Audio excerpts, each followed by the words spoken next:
Programme میں آپ کو خوش آمدید کہتے ہیں. میں اسد اللہ خان ہوں. قوم جہاں پر بہت سارے مسائل میں اس وقت الجھی ہوئی ہے، بہت ساری بے چینیوں کا شکار ہے، مختلف طرح کے معاملات کی وجہ سے کئی طرح کی سیاسی افراتفری بھی ہے، پھر لانگ مارچ بھی ہو رہا ہے، پھر پچھلے ہفتے ایک حملہ بھی ہوا ہے، اس کی بھی پروب چل رہی ہے.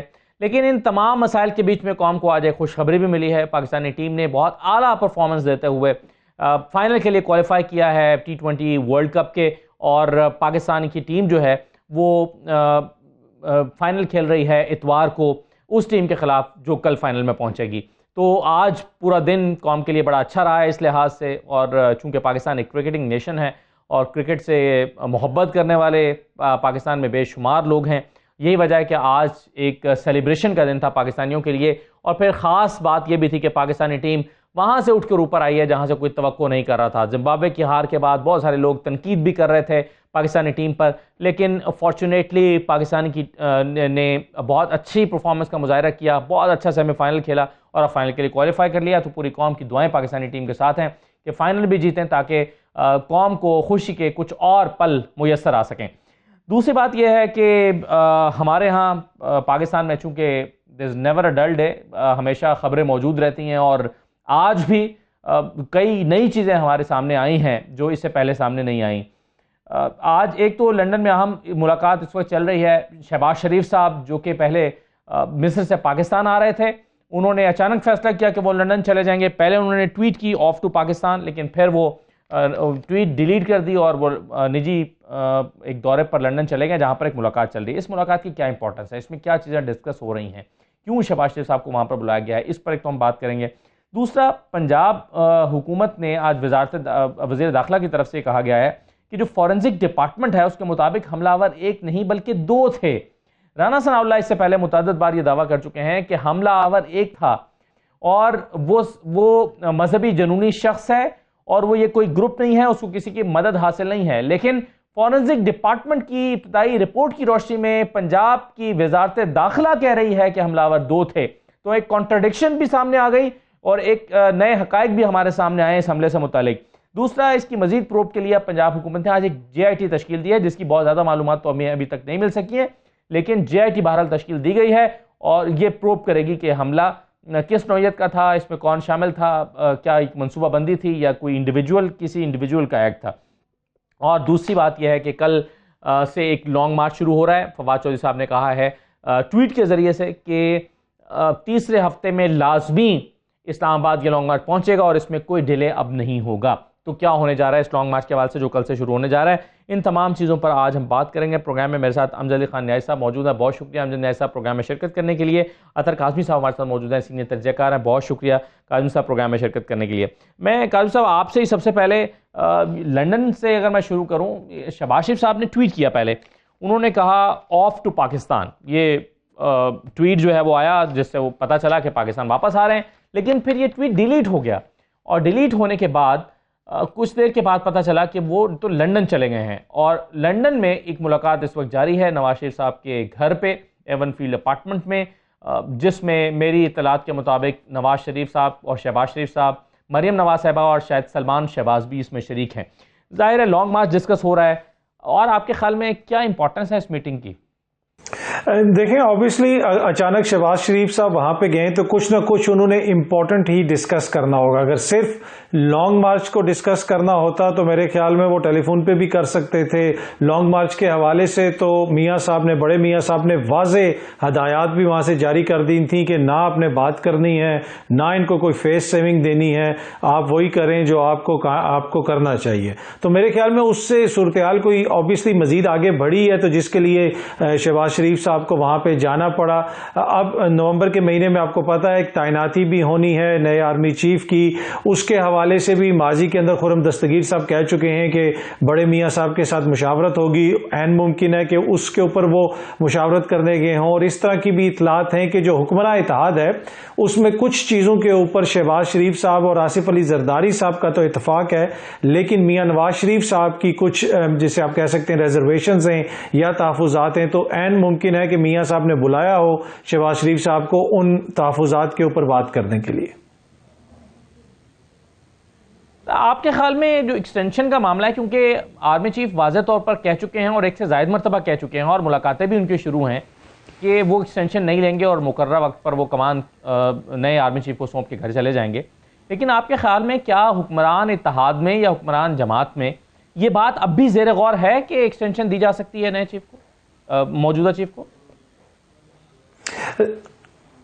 دیکھیں ٹو بی آنیسٹ اس کا فرسٹ ہینڈ نالج تو مجھے نہیں ہے، لیکن اس طرح کی آوازیں آ رہی ہیں، مختلف لوگوں سے آپ بات کرتے ہیں تو مختلف آپشنز کے اوپر وہ غور کر رہے ہیں، لیکن جس طرح آپ نے بھی ذکر کیا کہ آرمی چیف اس حوالے سے ایک واضح میسج دے چکے ہیں کہ وہ ایکسٹینشن نہیں لیں گے، لیکن ہاں اگر حکمراں اتحاد یہ چاہتا ہے کہ وہ رکیں تو پھر تو ان کو کھل کے کہنا پڑے گا، بتانا پڑے گا کہ جی وہ کیوں ان کو روکنا چاہ رہے ہیں، اس کی کیا وجہ ہے۔ تو یہ نومبر کا مہینہ جس طرح میں نے پہلے بھی آپ کو کہا بڑا امپورٹنٹ ہے، اور حکمراں اتحاد میں مختلف چیزوں کے اوپر اتفاق نہیں ہے اور اسی وجہ سے وہ لندن گئے ہیں۔ اب یہ لندن کے دورے کے بعد کوئی سچویشن جو ہے وہ کلیئر ہوگی۔ اور آپ کے خیال میں کون سی ایسی چیزیں ہیں قاسم صاحب جس میں اتفاق نہیں ہے حکمران اتحاد کے درمیان؟ دیکھیں مختلف چیزیں ہیں، آبویسلی جب اتنا بڑا اتحاد ہو جن کا نہ نظریہ ملتا ہو نہ منشور ملتا ہو تو ان کے تو صبح شام کوئی 35 اختلافات ہوتے ہوں گے، تو مختلف چیزیں ہوں گی۔ نئی تعیناتی کے حوالے سے بھی وہ مشاورت کریں گے، اس لیے کہ آبویسلی یہ حق تو آئینی حق وزیر اعظم صاحب کا ہے، وہ نئے آرمی چیف کا تقرر کریں گے، لیکن یہ ایک کولیشن گورنمنٹ ہے اور کولیشن گورنمنٹ کے اندر ہر کسی کی سے ہوتی ہے، تو وہ ان سے مشاورت کرنا چاہیں گے، اور جب اتنے بڑے پیمانے کے اوپر مشاورت ہو رہی ہو کہ مشاورت لندن تک پھیلی ہو تو پھر یقیناً اس میں اختلافات بھی ہوتے ہیں۔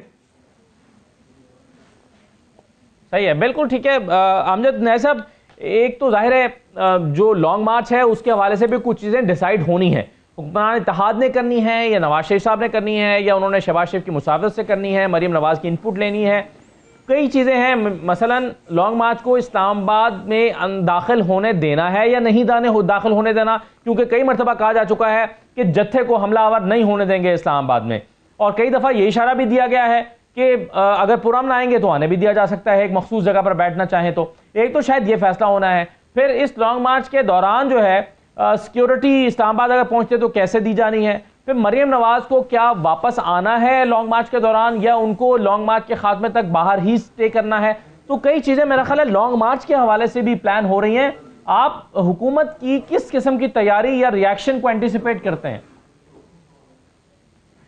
بسم اللہ الرحمن الرحیم۔ اسد اللہ خان، سب سے پہلے ہونی کو کوئی روک نہیں سکتا، آواز خلق ہے، نکارہ خدا ہے کہ پاکستان کی عوام آج جس پوائنٹ آف نو ریٹرن پہ جا چکی ہے، 75 سالوں میں پہلی دفعہ وہ ایک ایسی شخصیت کے لیے کھڑے ہوئے، پاکستان کے لیے کھڑے ہوئے، ان کو جتنا روکا جا رہا ہے نا اتنے وہ مشتعل ہو رہے ہیں، اور اس کا نتیجہ کیا آ رہا ہے کہ آج کئی دن گزرنے کے باوجود جو ہے وہ پاکستان تحریک انصاف کے ورکرز کہہ لیں، لوگ کہہ لیں، عوام کہہ لیں کہ وہ سڑکوں پہ روڈز بلاک ہیں۔ آپ خود اندازہ کریں کہ کس ٹائپ کا یہاں پہ سچویشن چل رہی ہے، اور جو فیڈرل گورنمنٹ ہے نا، جو سمجھتی ہے کہ شاید ہمارے ہاتھ میں سب کچھ ہے، ان کے ہاتھوں میں کچھ بھی نہیں رہا۔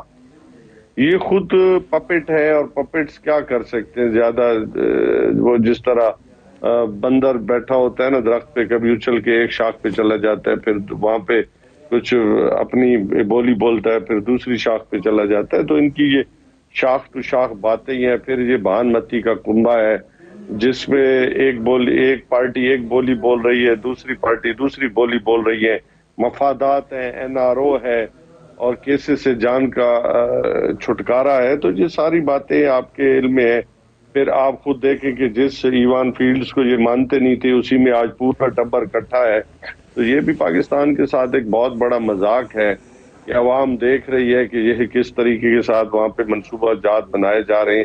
اور پھر سب سے بڑی بدقسمتی ہے کہ پاکستان کا ایسا ادارہ جو معتبر ادارہ ہے اس کو کس طرح یہ کہ ایک ایسا شخص جس کے اوپر اس کو سزا یافتہ ہے، اور وہ اگر پاکستان کے مستقبل کا اور پاکستان کی سیاست کے فیصلے کرنا چاہتا ہے اور انسٹیٹیوشنز کے فیصلے کرنا چاہتا ہے، تو یہ قوم کے ساتھ اس سے بڑا کیا مذاق ہو سکتا ہے؟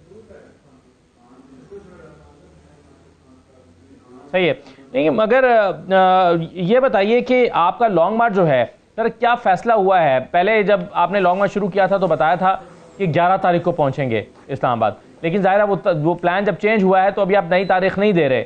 آپ اسلام آباد 25 تاریخ سے پہلے پہنچ جائیں گے, 25 کے بعد پہنچیں گے, کیونکہ بہت سارے قافلے ایسے ہیں جنہوں نے براہ راست اسلام آباد ہی آنا ہے, انہوں نے وزیر آباد سے حصہ نہیں بننا ہے اس لانگ مارچ کا. تو کوئی تاریخ ابھی تک نہیں آ پا رہی, فیصلہ نہیں ہوا. اسد اللہ خان نہیں, اصل بات یہ کیونکہ اللہ تعالیٰ ہمارے لیڈر کو, خان صاحب کو محفوظ رکھا سب سازشوں کے باوجود. اب چونکہ ہم نے تھوڑا گیم پلان چینج کیا ہے, اب ہم صوبے سے جو کے پی کے سے 3 طرف سے ہمارا جو ہے وہ لانگ مارچ آئے گا, اسی طرح صوبہ پنجاب کے اندر بھی 3 طرف سے آئے گا, 2 طرف سے بھی آئے گا.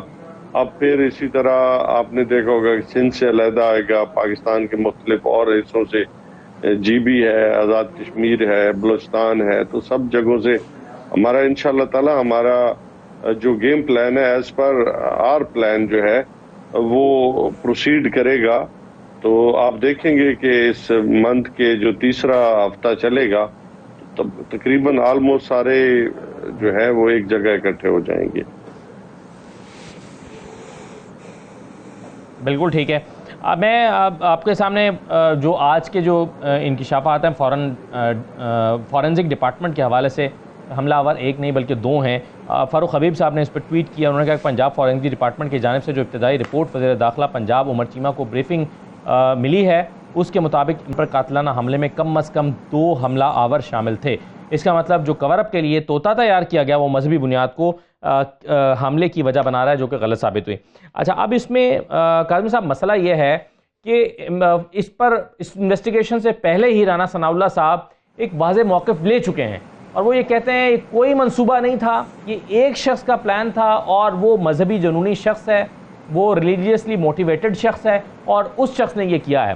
لیکن ابھی ہمارے سامنے جو رپورٹ آ رہی ہے, فورنزک رپورٹ, جو وزیر داخلہ کہہ رہے ہیں اور ذمہ دار پوزیشن پر ہیں, وہ کہہ رہے ہیں کہ نہیں حملہ آور تو 2 تھے. تو یہ سارے معاملے کو تو پھر ایک یا تو مشکوک بنا رہا ہے یا پھر جواز فراہم کر رہا ہے کہ اس پر پوری ہائی لیول پر ایک انویسٹیگیشن ہونی چاہیے, تاکہ انویسٹیگیشن سے پہلے جو دعوے آ رہے ہیں وہ ان کی اصلاح ہو سکے. دیکھیں obviously جب تک پراپر انویسٹیگیشن نہیں ہوگی تب تک تو کچھ نہیں کہا جا سکتا کہ وہاں پہ کیا ہوا.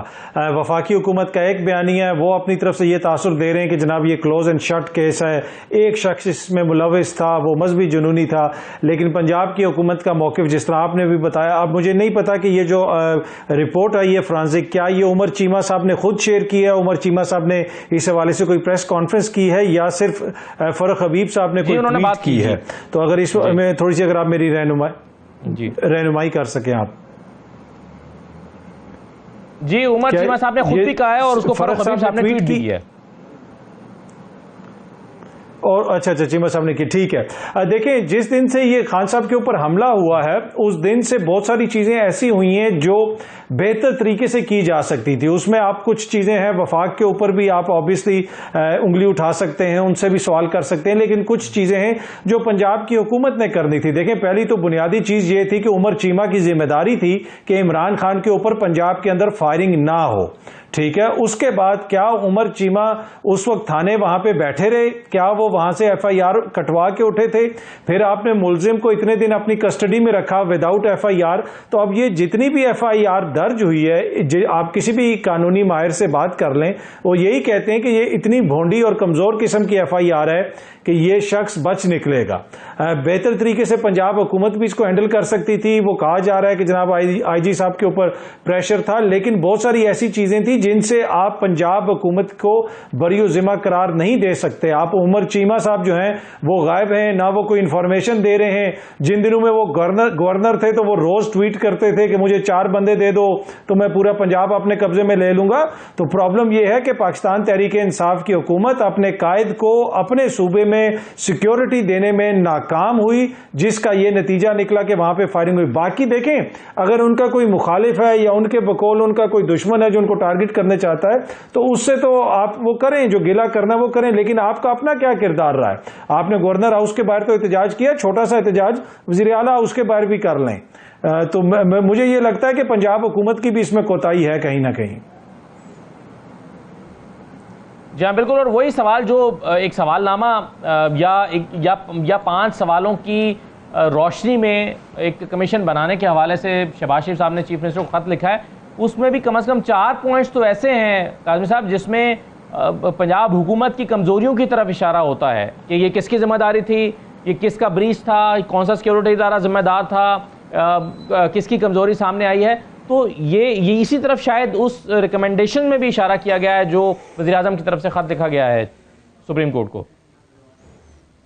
جی دیکھیں ٹو بی آنیسٹ اس پہ مجھے کوئی حیرت نہیں ہے. اگر حکومت کا بس چلے وفاقی حکومت کا، وہ تو یہ کہیں کہ جی تحقیقات کی جائیں. اصل میں تو فائرنگ کنٹینر سے عمران خان نے کی ہے، عمران خان پہ فائرنگ نہیں ہوئی. ان سے تو آپ کچھ بھی توقع کر سکتے ہیں. جس قسم کا خط انہوں نے ارشد شریف صاحب کے حوالے سے سپریم کورٹ کو لکھا ہے اس میں بنیادی چیزوں کو اٹھایا ہی نہیں، اور دیگر چیزیں جناب کس نے سہولت کاری کی، کس طریقے سے وہ نکلے. بھائی وہ نکلنے پہ مجبور کیوں ہوئے؟ تو وفاق سے تو ٹو بی آنیسٹ جس قسم کا بیانیہ آ رہا ہے، اور جس دن فائرنگ ہوئی خان صاحب کے اوپر، اس سے اگلے دن پارلیمان کے اندر خواجہ آصف صاحب نے بھی فرما دیا کہ مذہبی ریڈ لائن عبور کی گئی، اس کا یہ نتیجہ ہے. لیکن مین ایشو اسد اللہ صاحب، مسئلہ میرا ایشو یہ ہے کہ کیا پنجاب کی حکومت چند گھنٹے اس مبینہ ملزم کا پہرا بھی نہیں دے سکی جس کو کارکنوں نے، خان صاحب کے کارکنوں نے اپنی جان پہ کھیل کے گرفتار کر کے پولیس کے حوالے کیا، لیکن پولیس ویڈیوز پہ ویڈیوز اس کی ریلیز کروا رہی ہے، اور اس کے بعد بھی وہ تھانہ جو ہے معطل ہوا. اس کے بعد پھر ایک اور ویڈیو آ گئی اور اس کو بڑا لائٹلی لیا گیا پنجاب کی حکومت کی جانب سے، پرویز الہی صاحب کی حکومت کی جانب سے. تو سوالیہ نشانات کئی بیانات تو ایسے ہیں جو انویسٹیگیشن کے بغیر، یعنی ایک تو آپ ویڈیو ریلیز ہونے کی بات کر رہے ہیں، دوسری طرف رانا ثناء اللہ صاحب نے بھی کچھ ایسے بیانات دیے جو شاید ایسا لگتا ہے کہ پوری طرح سے انویسٹیگیشن کی رپورٹس یا انویسٹیگیشن ہو جانے کے سے پہلے ہی ہمارے سامنے آ گئے. مثلا یہ کہ فائر نہیں لگے ہیں، مثلا یہ کہ رانا ثناء اللہ صاحب دعویٰ کیا کہ ایک ہی شخص ہے، اس کا کوئی ساتھی نہیں ہے، لیکن آج ہمارے سامنے آ رہا ہے کہ اس کا ساتھی بھی ہے. میرے ساتھ زائرہ ودود فاطمی صاحبہ موجود ہیں، مسلم لیگ نون کی سینئر رہنما. بہت شکریہ زائرہ صاحبہ. آپ یہ جو آج پنجاب حکومت کی طرف سے دعویٰ آیا ہے کہ فورنزک ڈپارٹمنٹ کی ابتدائی رپورٹ کی روشنی میں وہ یہ کہہ رہے ہیں کہ حملہ آور 2 تھے، کم از کم 2 تھے، تو اس سے ہمیں یہ نہیں لگتا کہ رانا ثناء اللہ صاحب نے انویسٹیگیشن سے پہلے ہی بیان دے دیے اور اس سے جو ہے وہ ظاہر ہے جو انویسٹیگیشن ہے وہ بھی متاثر ہوئی ہے؟ بسم اللہ الرحمن الرحیم. دیکھیے رانا صاحب نے جو کہا تھا اس وقت جو تحقیق ہوئی تھی اور اس پہ جو کچھ سامنے روشنی میں آیا تھا اس پہ انہوں نے وہ بات کی تھی، لیکن تحقیقات کرنی ضروری ہے نا، ہر چیز کی ہونی چاہیے. اگر آپ کے عمران خان صاحب اور ان کی پی ٹی آئی پارٹی جو ہے وہ بغیر سوچے سمجھے، ابھی حادثہ ہو ہی نہیں تھا کہ انہوں نے الزام لگانا شروع کر دیا کہ جی ہمارے پرائم منسٹر صاحب جو ہیں وہ شامل ہے اور رانا صاحب شامل ہے اور پتہ نہیں کون کون شامل ہے. تو یہ کیسے ہو سکتا ہے؟ ابھی تو آپ نے کچھ بھی نہیں ہوا اور آپ نے اتنا بڑا الزام لگا دیا لوگوں پہ. دوسری چیز یہ ہے کہ جو کچھ بھی ہوا ہے یہ پنجاب میں ہوا، پنجاب میں ہماری حکومت نہیں ہے، پنجاب میں پرویز الہی صاحب کی حکومت ہے. ان کو جواب دینا چاہیے کہ یہ ان کے پروونس میں یہ بات ہوئی کیسے، سیکیورٹی کہاں تھی، پولیس کہاں تھی. اگر اتنا بڑا آپ لوگ اس کو کہتے ہیں کہ یہ پاکستان کی سب سے بڑی سیاسی پارٹی کا ایک لیڈر ہے تو اس کی سیکیورٹی تو آپ لوگ کا فرض بنتا تھا نا، ہمارا فرض تو نہیں بنتا تھا. ہماری حکومت تو وہاں پہ نہیں ہے، ہماری پولیس تو وہاں پہ نہیں ہے، ہم تو فیڈرل میں ہیں، فیڈرل میں تو ان کے ساتھ کچھ بھی نہیں ہوا ہے. تو پھر یہ سب چیز کا جواب تو ملنا ہم لوگ کو نہیں، ساری قوم کو جواب چاہیے، ہم سب کو جواب چاہیے کہ یہ حادثہ ہوا کیسے، کیوں ہوا، کتنے لوگ شامل تھے، کتنی گولیاں لگی. کیونکہ جب بات کرتے ہیں تو آپ تو ہر دن بلکہ ہر گھنٹے پہ آپ ان لوگوں کا جو بیان ہے وہ بدلتا جا رہا ہے. پہلے کہتے 1 لگی، پھر کہتے 2 لگی، پھر کہتے 4 لگی، پھر کہتے 1 ٹانگ میں لگی، پھر کہتے 2 ٹانگ میں لگی.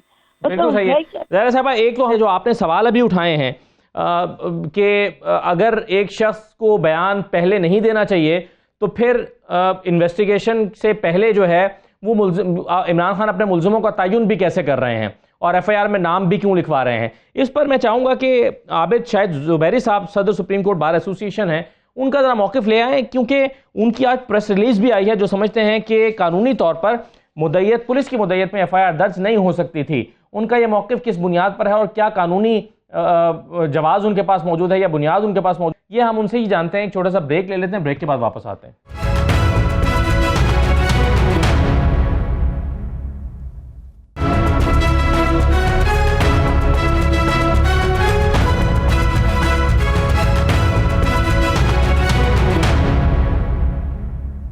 بریک کے بعد آپ کو دوبارہ خوش آمدید کہتے ہیں. ہمارے ساتھ عابد شاہد زبیری صاحب موجود ہیں, صدر سپریم کورٹ بار ایسوسی ایشن. بہت شکریہ عابد زبیری صاحب. آپ کی سر ایک پریس ریلیز آج سامنے آئی ہے. اس پریس ریلیز میں یہ کہا گیا ہے کہ جو ایف آئی آر ہے وہ جو کمپلیننٹ کا ورژن ہے اس کے مطابق رجسٹر ہونی چاہیے تھی.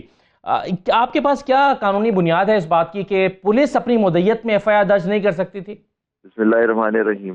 دیکھیے پولیس مدعیت میں کر سکتی ہے, لیکن جب ایک کوئی کمپلیننٹ ہے اس کا اپلیکیشن ہے یا وہ کہتا ہے کہ ان کی کمپلینٹ رجسٹر کی جائے تو اس کا ورژن آپ کو رجسٹر کرنا ہوتا ہے. یہی سپریم کورٹ کے فیصلے ہیں, ہائی کورٹ کے فیصلے ہیں کہ جی جو اس کا ورژن آپ کو دیکھیں. ایف آئی آر سے ایک فرسٹ انفارمیشن رپورٹ ہوتی ہے, پولیس کو اس پہ کارروائی کرنی ہوتی ہے. وہ کارروائی کرے نہ کرے یہ اس کے اوپر ہوتا ہے, کوئی اس سے ایکیوز بھی نہیں ہو جاتا اس کے اندر. یہی سپریم کورٹ کے فیصلے ہیں. لیکن آپ کو پولیس اس میں انکوائری بھی نہیں کر سکتی, اس کو رجسٹر کرنا ہوتا ہے. وہ اگر وہ جھوٹی ایف آئی آر ہو یا غلط کوئی بات کی جائے تو اس پہ الگ ایک کرمنل پروسیجر کا 182 کی پروسیڈنگز ہوتی ہیں اس کے اوپر. لیکن ورژن آف دا شاہد بھائی صاحب, اس میں ایک آرگومنٹ بار بار یہاں پر آتا رہا ہے کہ ملزم اگر کسی کا بھی نام لینا چاہے تو وہ درج کر سکتا ہے. یہاں پر ہمارے شوز میں یہ بھی کہا گیا کہ ملزم اگر کہتا ہے کمپلیننٹ اگر یہ کہتا ہے کہ جی میں امریکہ کے پریزیڈنٹ کے خلاف درج کرانا چاہتا ہوں تو کیا اس کا نام بھی شامل کیا جا سکتا ہے؟ یعنی اس کے پاس کوئی جواز تو ہونا چاہیے. وہ بات کا کام ہے پولیس کا. ایف آئی آر, یہی تو کہہ رہا ہوں کہ ایف آئی آر جو رجسٹر کرنا ہوتا ہے وہ جو کمپلیننٹ ہوتا ہے اس کا ورژن ہونا. یہی ہمارے عدالتوں کے فیصلے ہیں کہ جو اس کا ورژن ہوتا ہے وہ آپ کو لکھنا ہوتا ہے. باقی انویسٹیگیشن کرنا یا نہ کرنا, کیا اس کی اوتھینٹسٹی اس پہ کوئی پولیس کے اوپر اختیار ہوتا ہے کہ وہ اس کی انویسٹیگیشن کرے یا نہ کرے, تحقیق کرے یا نہ کرے. لیکن آپ کو اس کا ورژن لکھنا ہوتا ہے. آپ نے امریکہ کے صدر اس کے بارے میں لکھا, آپ لکھیں, لیکن ہو سکتا ہے اس کی بات نہیں نکلے گی. لیکن یہاں ایک فارمر پرائم منسٹر ہیں, ان کا ایک ورژن ہے کہ جی ان کو ایک آپ پولیس اس کو رجسٹر کرے, باقی انویسٹیگیشن کرنا تو یہ پولیس کا کام ہے. تو زبیر صاحب یہ بتائیے کہ چونکہ سپریم کورٹ نے اس کو انیشیٹ کیا اور کہا کہ 24 گھنٹے کے اندر اندر ایف آئی آر درج کی جائے, اب سپریم کورٹ ہی اس معاملے میں یہ ایک طرح کا خود نوٹس تھا, اگرچہ یہ سوموٹو نہیں تھا لیکن کوئی درخواست بھی نہیں گئی تھی کہ سپریم کورٹ 24 گھنٹے کے اندر اندر ایف آئی آر درج کرنے کا نوٹس دیتی اور حکم دیتی. تو کیا اسی طرح سے خود سپریم کورٹ اس معاملے کو دیکھ سکتی ہے یا پھر کمپلینٹ فائل کرنی پڑے گی کہ جی کمپلیننٹ کی مرضی کے مطابق ایف آئی آر نہیں ہوئی اور پولیس نے اپنی مرضی کے اپنی مدعیت میں کر لی جو کہ قانوناً صحیح نہیں ہے؟ تو کیا تحریک انصاف کو اس میں ایک درخواست لے کر عدالت کے پاس جانا پڑے گا یا عدالت اس کو خود دیکھ سکتی ہے کیونکہ عدالت کے پیش نظر پہلے سے یہ معاملہ موجود ہے؟ دیکھیے پہلی بات ہے سو موٹو لیا نہیں گیا. ایک آبزرویشن آئی تھی آنریبل چیف جسٹس کی جس کے اوپر انہوں نے بات کی, لیکن آپ دیکھیں اس میں اختلافی نوٹ بھی آ گیا ایک جج صاحب کا. لیکن جو مین ایشو جو آ رہا ہے کہ اگر police F I R register نہیں کرتی تو کرمنل پروسیجر کے اندر 22A کی پروسیڈنگز ہوتی ہیں. اس میں آپ سیشنز کورٹ میں اپلیکیشن دیتے ہیں کہ جی پولیس میری ایف آئی آر درج نہیں کر رہی, تو وہ لا میں آلریڈی پرووائڈیڈ ہے کہ اگر پولیس رجسٹر نہیں کرتی ایف آئی آر تو آپ جا کے اس سیشنز کورٹ میں جا کے اپلیکیشن دیتے ہیں, جس کے بعد اس پہ کارروائی ہوتی ہے. وہ جج صاحب ہیں وہ دیکھیں گے کہ ایف آئی آر درج ہونی چاہیے, کاگنیزبل بنا ہے نہیں بنا, اس کے بعد وہ آرڈر پاس کرتے ہیں. جو خط لکھا گیا ہے چیف جسٹس صاحب کو وزیر اعظم کی طرف سے جس میں 5 سوالات بھیجے گئے ہیں کہ ان سوالات کی روشنی میں آپ ایک کمیشن فل کورٹ یا جو اویلیبل ججز ہیں ان کا ایک کمیشن بنا دیں, آپ اس خط کو کیسے دیکھتے ہیں؟ سر میں نے پہلی بات وہ خط دیکھا نہیں, لیکن اگر ایک وزیر اعظم صاحب نے خط لکھا ہے تو آپ دی تو کورٹ کا ہے, اور کورٹ کے اندر کمیشن بنانا, جوڈیشل کمیشن بنانا کورٹ کا اختیار یہ. لیکن آپ یہ نہیں ڈیمانڈ کر سکتا آدمی کہ اتنے ججز اس کو سنیں. یہ ثوابدید تو کورٹ کی ہوگی کہ وہ کمیشن بناتے ہیں نہیں بناتے, کتنے ججوں کا بناتے ہیں, ایک سنگل جج کا بناتے ہیں, یہ تو کورٹ کی ثوابدید ہے. صحیح ہے. اور یہ جے آئی ٹی جو پہلے سے تشکیل کر دی ہے پنجاب حکومت نے, اسی کی جو انویسٹیگیشن رپورٹ ہے وہ جائے گی سپریم کورٹ میں جب یہ کمیشن بنے گا, یا سپریم کورٹ اپنا کمیشن اپنی انویسٹیگیشن کے لیے کوئی جے آئی ٹی الگ سے تشکیل دے سکتا ہے؟ کوئی سپریم کورٹ ہے وہ کچھ بھی کر سکتا ہے, لیکن ٹیررزم اینٹی ٹیررزم لاز کے اندر خود ایک پروویژن ہے جس کے تحت جے آئی ٹی بنتی ہے, اور اگر ایف آئی آر درج ہوتی ہے تو وہ جے آئی ٹی بنا سکتی ہے, کورٹ بھی بنا سکتی ہے. آپ نے کیسوں میں دیکھا مختلف کیس ہوتے رہے, کورٹ نے بھی جے آئی ٹیز بنائی ہیں, لیکن ابھی تو سپریم کورٹ نے کوئی ایکشن لیا ہی نہیں ہے نا. اس میں تو ایک آبزرویشن ہوئی تھی, ایک آرڈر کسی کیس میں وہ کنٹیمپٹ والے کیس میں وہ پاس ہوا جس کے اوپر انہوں نے شاید مدعیت میں رجسٹر کر لی. ان کو چاہیے تھا کہ وہ رجسٹر کرتے, جو کمپلیننٹ ان کا ورژن ان کو رجسٹر کرنا چاہیے تھا. بالکل ٹھیک ہے, دیکھنے کی بات ہے پولیس نے اپنی مدعیت میں کیوں رجسٹر. جی بہت شکریہ عابد شاہ زبیری صاحب, آپ کا موقف آ گیا, پریس ریلیز آپ کی طرف سے آئی ہے. اب دیکھیے سپریم کورٹ کیسے دیکھتی ہے. امجد نیازی صاحب, یہ جو ایک خط لکھا گیا ہے سپریم کورٹ کے چیف جسٹس کو وزیر اعظم کی طرف سے, اس پر پاکستان تحریک انصاف کا رد عمل سامنے نہیں آیا. کیا آپ کا مکمل اتفاق ہے اس خط سے؟ اس سے پہلے جناب عمران خان صاحب نے اس کے اوپر اپنا ریئیکشن دیا تھا, اگر آپ کو یاد ہوگا, کیونکہ انہوں نے پریس کانفرنس کی تھی شہباز شریف نے, تو ٹھیک ہے, تو خان صاحب نے اس کے اوپر اپنا ریئیکشن دیا تھا. انہوں نے کہا کہ ٹھیک ہے ہم اس کو ویلکم کرتے, لیکن انہوں نے کہا تھا کہ ان چیزوں کا سپریم کورٹ جو ہے, فل کورٹ جو ہے, اس کا بھی احاطہ کرے. اور وہ ہم نے 5 نکات بتائے تھے جو ہم نے رکھے تھے, لیکن وہ تو اس میں شامل کر ہی نہیں رہے نا. اگر اس کو شامل کرتے تو پھر آپ کہہ سکتے تھے دیکھیں اس کے کمیشن کو پس منظر میں بھی جانا پڑے گا کہ یہ حالات کیوں آئے ہیں. آپ اگر پس منظر میں نہیں جانا چاہتے یا اس کی وجوہات کے اوپر نہیں جانا چاہتے, تو پھر کیا آپ یہ ٹی آرز اپنی مرضی کے بھیج دیں, تو کیا خیال ہے کہ وہ رزلٹ آئے گا جو ہم چاہ رہے ہیں. مثال کے طور پہ ہم تو چاہتے ہیں نا کہ ساری قوم کے سامنے سارے حقائق آ جانے چاہیے کہ پاکستان کے اندر ایسے کیا حالات بنے جس کی وجہ سے آج اس حد تک نوبت عام پہنچی ہے. بالکل صحیح ہے. عطا کاظمی صاحب, ایک لانگ مارچ کل سے دوبارہ شروع ہو رہا ہے. آپ کے خیال میں یہ لانگ مارچ اگلے 10, 12, 13 دن میں پہنچتا ہے, یا شاید کچھ لوگوں کی توقعات کے مطابق یہ 25 تاریخ کے بعد پہنچے گا اسلام آباد میں؟ آپ کو اس کے یہ کتنا نتیجہ خیز ثابت ہوتا ہوا نظر آ رہا ہے؟ دیکھیں, اس کو آپ اس طرح نہیں جج کر سکتے کہ کوئی حتمی اس کا نتیجہ کیا نکلے گا. دیکھیں, اینڈ آف دا ڈے یہ ایک سیاسی اور پولیٹیکل ایکٹیویٹی ہے, خان صاحب کا ایک سیاسی موو ہے. اگر آپ گزشتہ 6 مہینے کے دوران دیکھ لیں تو ایک دن بھی شاید کوئی ایسا گزرا ہو جس دن خان صاحب نے کوئی سیاسی ایکٹیویٹی نہ کی ہو. اب اس ایکٹیویٹی سے آپ اختلاف کر سکتے ہیں, اتفاق کر سکتے ہیں, لیکن کیا 6 مہینے پہلے جو خان صاحب کی پارٹی یا ان کی جماعت کی یا ان کی اپنی پاکستان کی عوام کے بیچ میں پاپولیرٹی تھی یا سٹینڈنگ تھی یا بہت ساری چیزیں تھی جو لوگوں کے سامنے نہیں آئی تھیں, ان میں کوئی تبدیلی آئی ہے؟ مجھے تو لگتا ہے کہ کافی حد تک خان صاحب نے بہت ساری چیزیں اچیو کر لی ہیں.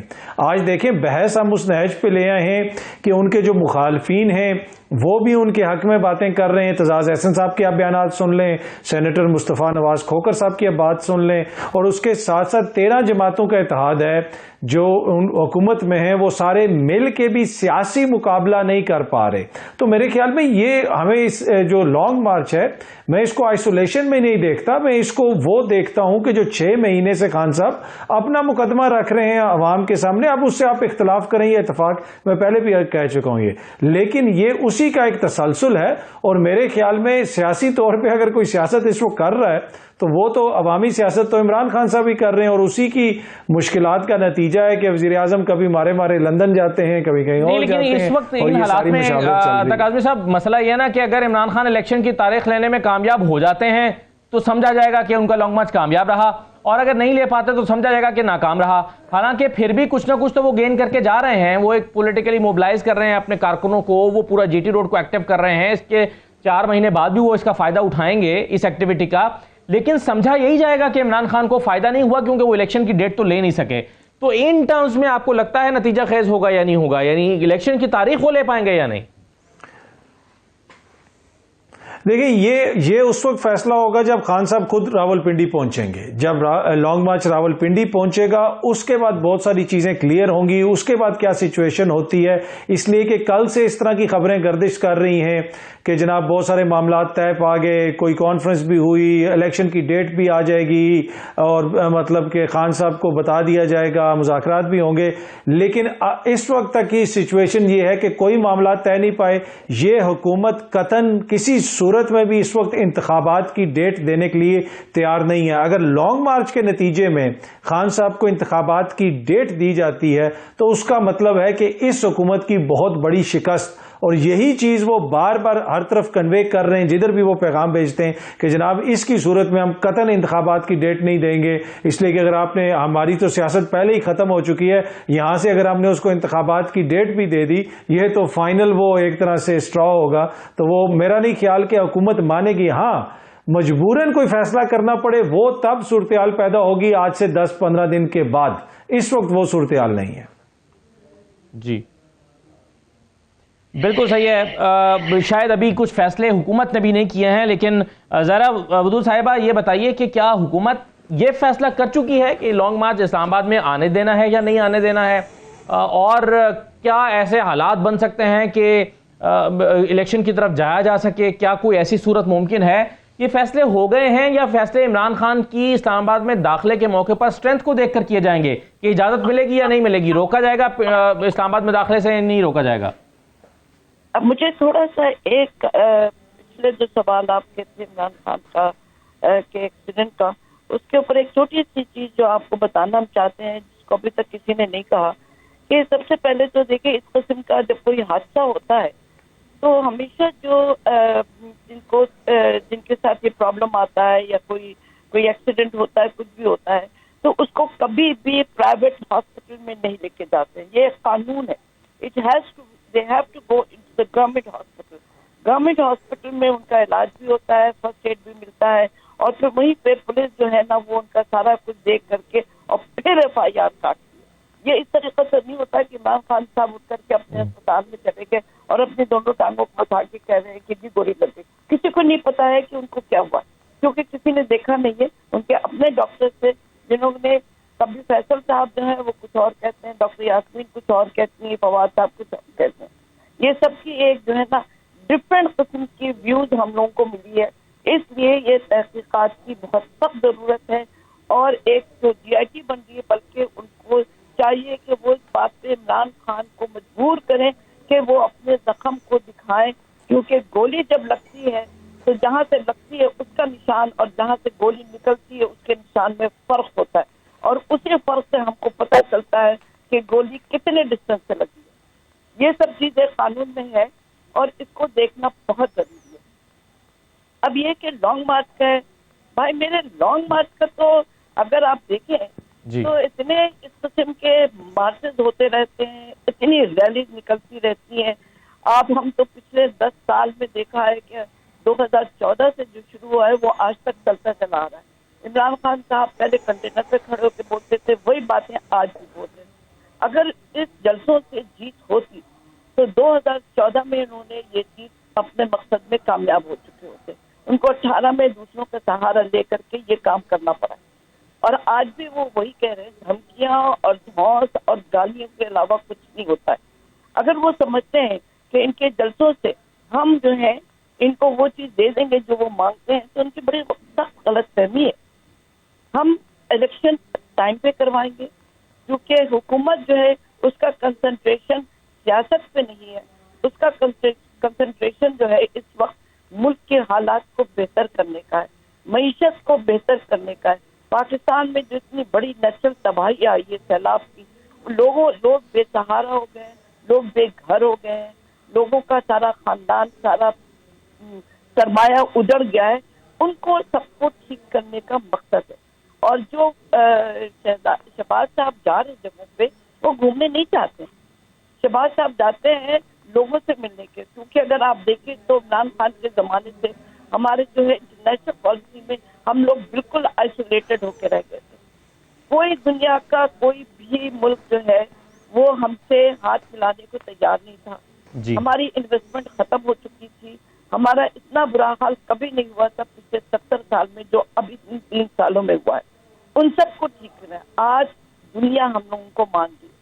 آج دنیا نے ہم لوگوں کے اس پرابلم کو جس کو ہم فیس کر رہے ہیں اس کو ایکنالج کر لیے اور ہماری مدد بھی کر. جی صحیح ہے, بالکل صحیح ہے زہرا صاحبہ. لیکن ایک سوال یہ بھی ہے کہ یہ جو آپ کہتے ہیں اور PDM کا پورا کا یہی موقف ہے کہ اور موجودہ اتحادی حکومت کا کہ الیکشن وقت پر ہوں گے، لیکن سوال یہ ہے کہ کیا یہ پاکستان کی ضرورت ہے یا موجودہ حکومت کی ضد ہے؟ ایک چھوٹا سا بریک لیتے ہیں، بریک کے بعد واپس آتے ہیں۔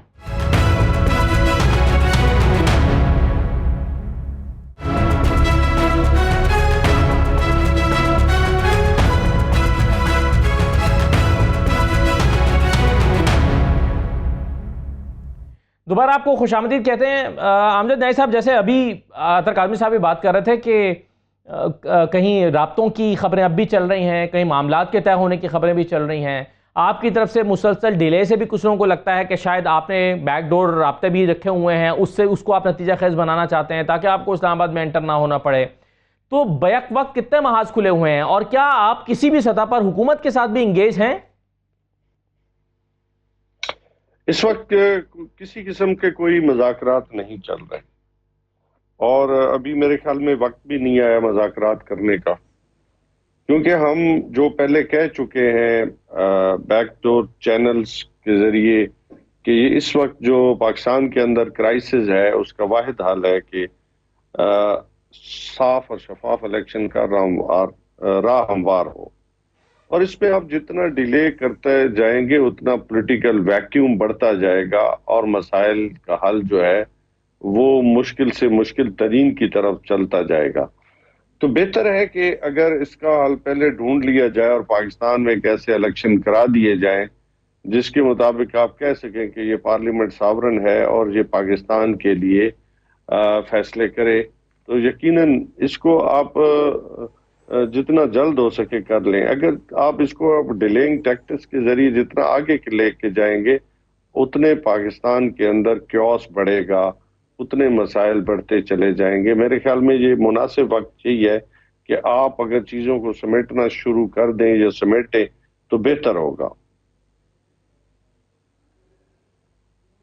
بالکل صحیح ہے، لیکن ایک چیز اطہر کاظمی صاحب ابھی کچھ دیر پہلے آپ کہہ رہے تھے کہ یہ موجودہ جو حکومت ہے یہ کسی صورت الیکشن میں نہیں جائے گی، اور بات بھی ایسے ہی ہے کہ میرا سوال آپ سے یہ ہے کہ اگر حکومت انکار کر دیتی ہے تو عمران خان صاحب کے پاس کوئی امکان بچتا ہے کہ کہیں اور سے ان کو الیکشن مل جائے؟ دیکھیں، obviously پاکستان کی کچھ گراؤنڈ ریالٹیز ہیں، حکومت کے اوپر پریشر پڑے گا تو حکومت کو بھی کوئی نہ کوئی فیصلہ تو لینا پڑے گا۔ یہ اتحادیوں کی حکومت ہے، اس میں ایم کیو ایم بھی ہے، اس میں باپ پارٹی بھی ہے، اس میں دیگر جماعتیں بھی ہیں، تو اگر اس طرح کی صورتحال بن گئی کہ جہاں پہ حکومت کے اوپر بہت زیادہ پریشر پڑتا ہے تو کیا پتہ ان کے اتحادی سائڈ پہ ہو جائیں یا اتحادیوں نے کہیں کہ ہمیں کوئی ڈیٹ دینی پڑے گی، لیکن اس وقت تک وہ سچویشن نہیں آئی۔ اور جن سب لوگوں نے مل کے خان صاحب کے حکومت کا خاتمہ کیا انہوں نے اس لیے خاتمہ نہیں کیا تھا کہ 6 مہینے کے بعد ہم عمران خان کے آگے گھٹنے ٹیک دیں گے سیاسی طور پہ اور اس کو الیکشن کی ڈیٹ دے دیں گے۔ تو جو بھی شخص یہ کہہ رہا ہے کہ معاملات بڑے آسان ہیں اور خان صاحب کی واپسی کا سفر شروع ہو گیا ہے، الیکشن کی ڈیٹ آ جائے گی، مجھے قطعاً ایسی کوئی صورتحال نظر نہیں آ رہی۔ تو کاظمی صاحب، اگر ایم کیو ایم فیصلہ کرنا چاہے مثال کے طور پہ، یا باپ پارٹی کا آپ نے ذکر کیا ہے، کیونکہ ان کے اوپر بھی کارکنوں کا دباؤ تو ہے کہ آپ نے یہ فیصلہ کیا، اس سے ان پاپولر ہوئے ہیں، الیکشن میں جانا ہے، اگر اپنے کم از کم 4-5 سیٹیں دوبارہ لینی ہیں تو اس اتحاد کو خیر بات کہنا ہوگا، جو کہ بہت غیر مقبول ہو رہا ہے۔ اگر اس طرح کا پریشر ایم کیو ایم کے اوپر اپنے کارکنوں کی طرف سے آتا ہے یا بلوچستان عوامی پارٹی کچھ اور فیکٹرز کی وجہ سے فیصلہ کرتی ہے، تو آپ کے خیال میں کیا از خود وہ یہ فیصلہ کرنے کی پوزیشن میں اس وقت ہیں، یا آپ کو اس کا امکان نہ ہونے کے برابر دکھائی دیتا ہے؟ دیکھیں، obviously ہر سیاسی جماعت ہے، ہر سیاسی جماعت کا یہی دعویٰ ہوتا ہے کہ ہمارے فیصلے خود ہی ہم نے کرنے ہوتے ہیں۔ جب آپ کو پتا ہے کہ خان صاحب کی حکومت کے آخری دن تھے، کاف لیگ نے کس سائڈ پہ جانا تھا، اتنی مشاورت تو میرے خیال میں میگنا کارٹا لکھتے ہوئے نہیں ہوئی تھی جتنی مشاورت کاف لیگ نے کی تھی، اور کس قسم کی باتیں کی تھی۔ تو میرے خیال میں جب اپنا سیاسی آپ کا جو مستقبل ہے وہ سٹیک کے اوپر ہو تو پھر بہت سارے فیصلے آپ کو کرنے پڑتے ہیں، آپ دیکھتے ہیں وہ کیا کرتے ہیں۔ لیکن میں اگین جو میں نے پہلے عرض کیا کہ ابھی ہم اس نہج پہ نہیں پہنچے کہ جہاں پہ یہ پارٹیاں جو ہیں خود کریں فیصلہ یا کسی کی مشاورت سے کریں کہ یہ وہ فیصلہ لیں، ابھی تک صورتحال وہاں پہ نہیں پہنچی۔ بالکل ٹھیک ہے۔ زہرا ودود صاحبہ، کیا اتحادیوں کے ساتھ مسلسل آپ کے رابطے ہیں؟ کیونکہ اتحادی جو ہیں وہ اپنے گریونسز کا اظہار کرتے رہتے ہیں۔ آج لندن میں کہاں ملاقات ہو رہی ہے، اس ملاقات میں بھی کچھ چیزیں طے پانی ہیں۔ الیکشن کی طرف آپ نے کہا کہ جا نہیں سکتے۔ میں سوال چھوڑ گیا تھا آپ سے، آپ کے لیے کہ کیا یہ پاکستان کی ضرورت ہے کہ الیکشن میں نہ جایا جائے، یا یہ موجودہ حکومت کی ضد ہے کہ ہر صورت ہم کسی صورت الیکشن میں نہیں جائیں گے، ہر صورت وقت پر الیکشن کرائیں گے؟ دیکھیے یہ ہماری ضد نہیں ہے، یہ غلط خیال ہے۔ جو کام ہم لوگوں نے شروع کیا ہے ملک کو واپس اپنی جگہ پہ لانے کے لیے، ہم نے کم از کم ایک تو اللہ کا بہت شکر ہے، کرم ہے اللہ کا کہ ہم لوگ جو ڈیفالٹ سے بچ گئے، لیکن صرف ڈیفالٹ سے بچنا نہیں، الیکشن کے لیے بھی آپ کو پیسوں کی ضرورت نہیں، مفت میں کوئی کام نہیں ہوتا میرے بھائی۔ یہ ہمارا ملک جو ہے اس کو برداشت نہیں کر سکے گا، اس کے لیے کچھ چیزیں چاہیے ہوتی ہیں، ایک بات۔ دوسری بات کہ ہر کام کے لیے جب تک کنٹینیوٹی نہیں ہو آپ اس کو ادھورا کیسے چھوڑ سکتے ہیں، مجھے بتائیں۔ ظاہر ہے ہم نے ایک کام شروع کیا ہے کہ ملک کو کی حالات کو واپس لے کے آنا ہے، اس کو بہتری کی طرف لے کر جانا ہے، تو اس کے لیے کام کرنا پڑے گا۔ اور آپ نے دیکھ لیا ہوگا، ساری دنیا نے دیکھا ہے کہ پچھلے 3.5 سال میں جو حشر نشر کیا ہے عمران خان نے اور ان کی حکومت نے، تو کیا ہم واپس ملک کو انہی کے ہاتھوں میں دے دیں تاکہ ملک جو ہے جو تھوڑی بہت کسر رہ گئی؟ لیکن کیا معیشت بہتری کی طرف گامزن ہے اس وقت زہرا صاحبہ؟ بالکل ہے، بالکل ہے۔ اتفاق سے کل ہی میری بات ہو رہی تھی، کل ہی ہماری میٹنگ ہوئی تھی، اور انہوں نے کہا ہے کہ بالکل ہم لوگ جو ہے نا اب بہتری کی طرف ہمارا جو ہے نا شروع ہو گیا ہے انشاءاللہ تعالی، لیکن وقت لگے گا، ہر چیز میں وقت لگتا ہے۔ جو حال ہو چکا تھا اور اوپر سے چونکہ سیلاب بھی آ گیا، اس کی وجہ سے ہم لوگوں کو زیادہ پرابلمس آئی ہیں، ورنہ ان کے پر ٹھیک ہو چکا ہوتا، معاملہ بہت بہتر ہو چکا ہوتا، بہتری کی طرف جا رہے ہیں ہم لوگ۔ جہاں تک آپ لوگوں کا سوال ہے کہ ہم لوگ کیا اپنی ضد پر نہیں، بالکل نہیں، ہماری کوئی ضد نہیں ہے ایسی، ہم اس بات سے ابھی سوچ نہیں، جیسے میں نے آپ سے کہا صحیح ہے، پاکستان کی بہتری کے لیے فیصلہ ہو رہا ہے کہ وقت پورا دیا جائے تاکہ معیشت کو سمت میں ڈالا جائے۔ بہت شکریہ آپ کا زہرا ودود فاطمی صاحبہ پروگرام میں شرکت کرنے کے لیے، اطہر کاظمی صاحب آپ کا بھی، اور امجد علی خان نیائی صاحب آپ کا بھی پروگرام میں شرکت کرنے کا بہت شکریہ۔ آخر میں ایک اہم معاملے پر آپ کی توجہ دلانا چاہتا ہوں۔ اقوام متحدہ کی انسانی حقوق کونسل بھارت کی جانب سے انسانی حقوق کی جو سنگین خلاف ورزیاں ہیں اس کا نوٹس لے گی یا نہیں لے گی؟ یہ سوال کیوں اٹھا ہے؟ یہ سوال اس لیے اٹھا ہے کہ اقوام متحدہ کی جو انسانی حقوق کونسل ہے اس کے universal periodic review working group کا اہم اجلاس جو ہے یہ شروع ہو چکا ہے۔ یہ 7 تاریخ سے شروع ہوا ہے اور 18 نومبر تک جاری رہے گا، اور کل بھارت کی جو انسانی حقوق کے حوالے سے جو رپورٹس اقوام متحدہ کے پاس پڑی ہیں اس کا جائزہ لیا جانا ہے۔ Universal periodic review working group کے اجلاس میں بھارت سمیت کل 14 ممالک کے انسانی حقوق ریکارڈ کا جائزہ لیا جائے گا۔ اقوام متحدہ کی جو انسانی حقوق کونسل کی ماضی کے رپورٹس ہیں اس میں بھی بھارت میں انسانی حقوق کی سنگین خلاف ورزیوں کو اجاگر کیا جا چکا ہے، اور بھارت کے حوالے سے ایسی بے شمار چیزیں بہت سی رپورٹس میں پڑی ہوئی ہیں کہ بھارت میں انسانی حقوق کی خلاف ورزیاں ہو رہی ہیں۔ اقوام متحدہ کے انسانی حقوق کونسل کے سامنے بھارت میں اس وقت انسانی حقوق کی صورتحال کے حوالے سے جو شواہد موجود ہیں وہ ایک خطرناک چارج شیٹ کے طور پر موجود ہیں، اور وہ کیا ہیں؟ جو اقوام متحدہ کے سامنے جو مواد ہے اس کی تفصیلات، وہ جو مختلف رپورٹس ہیں اس کی روشنی میں اس کے چند پوائنٹس میں آپ کے سامنے رکھ دیتا ہوں تو آپ کو پتہ چل جائے گا کہ بھارت کس سطح پر انسانی حقوق کی خلاف ورزیوں میں ملوث ہے۔ دیکھیے، معاشی حالات کے لحاظ سے دلت مسلمان اور دلت عیسائیوں کی حالت بدترین رہی ہے، یہ اقوام متحدہ کے پلیٹ فارم پر پڑی ہوئی رپورٹ میں انکشاف کیا گیا ہے، اور بتایا گیا ہے اسی رپورٹ میں کہ بھارت میں شیڈیولڈ قبائل کو سماجی اور معاشی طور پر پسماندہ رکھا گیا ہے دانستہ طور پر، اور یہ انسانی حقوق کی خلاف ورزی ہے۔ پھر اس رپورٹ میں کہا گیا ہے کہ بھارت میں لگ بھگ 90% پسماندہ طبقات بنیادی سہولیات سے محرومی کے ساتھ دیہاتوں میں رہ رہے ہیں، اور دیہاتوں میں رہنے پر مجبور ہیں دراصل کیونکہ ان کو پسماندہ رکھا گیا ہے۔ پھر اسی رپورٹ میں یہ بھی ہمارے سامنے انکشافات سامنے آئے ہیں کہ بھارت میں 1.60 کروڑ افراد کو بے دخلی کے خطرے کا سامنا ہے بھارت میں، اور ظاہر ہے وہ اس لیے بے دخلی کے خطرے کا سامنا ہے کہ وہ انسیکیور فیل کرتے ہیں۔ بھارت میں کسان قرضوں میں جکڑے ہوئے ہیں، یہ بھی اس رپورٹ کا، یعنی کسانوں کا جو سبجیکٹ ہے یہ بھی اس رپورٹ کا حصہ ہے کہ بھارت میں کسان قرضوں میں جکڑے ہوئے ہیں۔ سال 2020 میں زرعی شعبے میں 10,677 خودکشیاں ہوئی ہیں، اور یہ ظاہر انسانی حقوق نہ ملنے کی وجہ سے ہوئی ہیں، انسانی حقوق کے خلاف ورزیوں کی بنا پر ہوئی ہیں۔ مسلمانوں کو زبردستی ان کی آبادیوں سے نکالا گیا ہے جس سے وہ بے گھر اور بے سہارا ہو گئے ہیں، یہ بھی اس رپورٹ میں کہا گیا ہے۔ اس کے علاوہ بے شمار رپورٹس ایسی پڑی ہیں اقوام متحدہ کے مختلف پلیٹ فارمز پر جہاں پر کشمیر میں ہونے والے مسلمانوں پر جو ظلم و ستم ڈھائے گئے ہیں اس میں انسانی حقوق کی خلاف ورزیاں ہوئی ہیں۔ کہیں پر پیلٹ گنز کا استعمال کیا گیا ہے، کہیں ماورائے قانون ان کو قتل کیا گیا ہے، اور کہیں پر بہت سارے لوگوں کو جو ہے وہ قید میں ڈالا گیا ہے اور ان پر جسمانی تشدد کیے گئے ہیں. تو بے شمار چیزیں انسانی حقوق کی پامالی کے حوالے سے مختلف رپورٹس میں اقوام متحدہ کے پلیٹ فارم پر موجود ہیں, اور انہی رپورٹس کی روشنی میں اقوام متحدہ کی جو انسانی حقوق کونسل ہے اس کے یونیورسل پیریوڈک ریویو کا ورکنگ گروپ کا جو اجلاس ہے وہ شروع ہو چکا ہے, اور بھارت کی انہی چیزوں کا جائزہ لیا جانا ہے. لیکن سوال یہاں پر یہی پیدا ہو رہا ہے کہ کیا اقوام متحدہ کی انسانی حقوق کونسل بھارت کی جانب سے انسانی حقوق کی سنگین خلاف ورزیوں کا نوٹس لے گی یا نہیں لے گی؟ اب یہی دیکھنا ہے کہ انصاف کے علمبردار انصاف کرتے ہیں یا نہیں کرتے. اجازت دیجیے, اللہ حافظ.